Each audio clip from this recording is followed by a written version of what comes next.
वो भारत जो पाकिस्तान का इमेज खराब करने के लिए हमेशा झूठा प्रोपेगेंडा करता रहता है। और हम एक और बॉलीवुड की एक फिल्म आ रही है फाइटर, और इसको लेकर बड़ा चर्चा हो रहा है, बड़ी प्रमोशन हो रही है इस फिल्म की, और कहा जा रहा है कि ये बड़ी ज़बरदस्त फिल्म बनी है। ज़बरदस्त फिल्म तो बनी होगी, अच्छी डायरेक्शन भी होगी, अच्छी कास्ट भी होगी, लेकिन ये फिल्म भी भारत की बहुत सी फिल्मों की तरह एंटी पाकिस्तान मूवी है। हमेशा बुरी तरह से बेनकाब होता है, एक्सपोज होता है। और इस बार भी हमने देखा कि बहुत सी फिल्में इन्होंने बनाने की कोशिश की, और पाकिस्तान मुख्तलिफ जो फिल्में बनाने का जो मौका है पाकिस्तान के खिलाफ, ये कभी भी हाथ से जाने नहीं देते हैं। जब से मोदी साहब ये अब तकरीबन 10 साल हो गए गवर्नमेंट में आ गए, इस तरह की मूवी से खुद बनाते हैं और बहुत बड़ी तादाद में, जैसे कि हमायों ने कहा कि इतनी ज़्यादा बना देते हैं, प्रोपेगेंडा को फैलाने की कोशिश करते हैं, दुनिया की ज़हन साजी करने की कोशिश करते हैं पाकिस्तान के बारे में,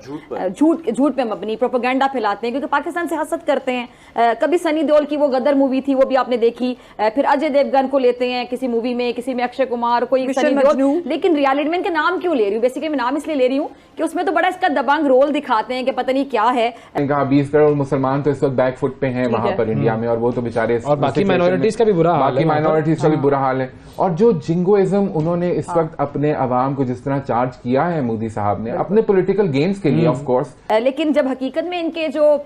ऑफिसर्स हैं, कोई पकड़ा जाता है यहाँ पर आके जासूसी करता हुआ अभिनंदन, और जब हथियारा लेकर आने की कोशिश करता है,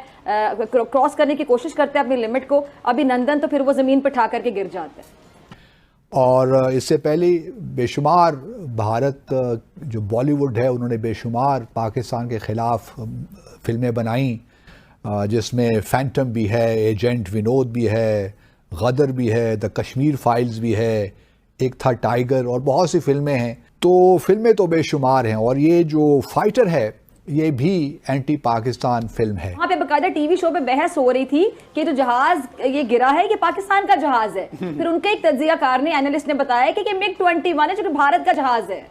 एग्जैक्टली तो फिजा, मैं बस ये कहना चाहूँगा कि इंडियन कंटेंट का एक अलबत्ता हमें एज ए नेशन सोचना चाहिए, हमारी गवर्नमेंट को भी, और आपकी तवज्जो से मैं सब स्टेक होल्डर्स को रिक्वेस्ट करूँगा कि इंडियन गवर्नमेंट अपने इस तरह की जो फिल्म मेकर्स हैं उनके साथ खड़ी है। इंडियन गवर्नमेंट उनको प्रमोट करती है, इंडियन गवर्नमेंट उनके लिए, इवन ये अभी 1-2 फिल्में उन्होंने बनाई हैं कश्मीर के ऊपर, बिल्कुल मिसपरसेप्शन पे मबनी है, उनका कोई दूर दूर तक हक़ाइक़ से ताल्लुक़ नहीं है। कश्मीर में लोग इंडिया से नफरत करते हैं और आज़ादी चाहते हैं, जबकि वो फिल्मों में कुछ और दिखा रहे हैं। इसी तरीके से बलूचिस्तान के बारे में एक चीज़ आपको पता होनी चाहिए कि इन्होंने, एक तो वो लोग हैं जिनको स्विट्ज़रलैंड और कनाडा में बैठा के उनको ऊपर पैसे खर्च कर रहे हैं, दूसरी तरफ इन्होंने दिल्ली में और मुंबई में भी कुछ लोगों को असाइलम दी हुई है, और हिंद बलोच फोरम के नाम पे एक फोरम बना के करोड़ों रुपए माहाना उसके ऊपर लगा रहे हैं। भारत ने पाकिस्तान की सियासत को, पाकिस्तान की जियोपॉलिटिकल जो एक ज्योग्राफी है, वो सारी चीज़ को, पाकिस्तान के मुख्तलिफ ममालिक के साथ ताल्लुकात को एक्सप्लॉइट करके दुनिया को दिखाया है, दुनिया के आगे ऐसे पेश किया है, नेगेटिव प्रोपेगेंडा करके, बेसिकली बिल्कुल एक नेगेटिव लाइट। मजे की बात यह कि ये आपको पैराडॉक्स नजर आता है कि ये वही मोदी हैं जिन्होंने यूट्यूब को और ट्विटर को मजबूर किया है कि वो जो कश्मीर का कंटेंट हटवा दें, मोदी क्वेश्चन जो BBC की डॉक्यूमेंट्री है वो हटवा दें, बिल्कुल वो हटा दें, क्योंकि वो जो है वो उनको अनकंफर्टेबल लगती है। लेकिन उनको वो जो एक है ना कि वो मिशन मजनू और राजी और ये जो दूसरी फिल्म है ये उनको अनकंफर्टेबल नहीं लगती, जहां दिखाया गया है कि एक पार्क वॉक की तरह उनका स्पाई जो है वो चलता चलता पाकिस्तान में आ जाता है ऐसे ही घुस गया आराम से घुस जाता है, और वो आर्मी की किसी घर में जो है वो मुलाजमत इख्तियार कर लेता है और वहां से वो राज निकालना शुरू कर। I mean what the, you know, क्या ये कहना चाह रहे हैं, ये क्या रिसर्च करने की तो तकलीफ करनी ही नहीं है ना। नॉर्थ की कहानी है, यूपी, गुजरात, नॉर्थ, यहाँ पे ये जो है ना ये पॉलिटिक्स बेची जाती है, और वो जाहिर है इलेक्शन नजदीक आते जाएंगे तो आप इसमें तेजी देखेंगे।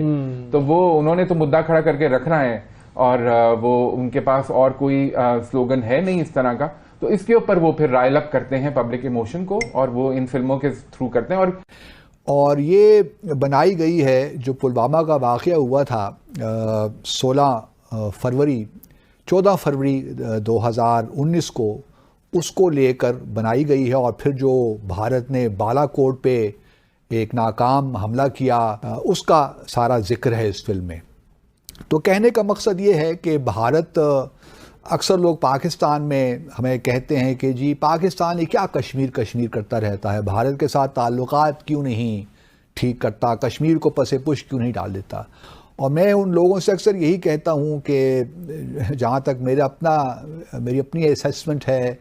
मैं इस बात पे कन्विंस्ड हूँ कि पाकिस्तान और भारत के दरमियान ताल्लुकात कभी भी ठीक नहीं हो सकते। जो मर्ज़ी है आप कर लो,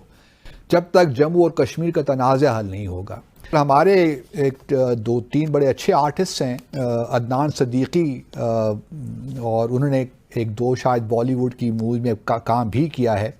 उन्होंने भी एक एक्स पे अपनी पोस्ट कहा कि जी ये बॉलीवुड क्यों इतनी नफ़रत से भरी फिल्में पाकिस्तान के ख़िलाफ़ बना रहा है। फ़िल्में तो होती हैं कि मोहब्बत फैलाएं, लेकिन ये बड़ा दिल बर्दाश्त करने वाली बातें हैं कि भारत मोहब्बत और अमन की बातें करने की बजाय नफ़रत फैला रहा है अपनी फ़िल्मों के ज़रिए।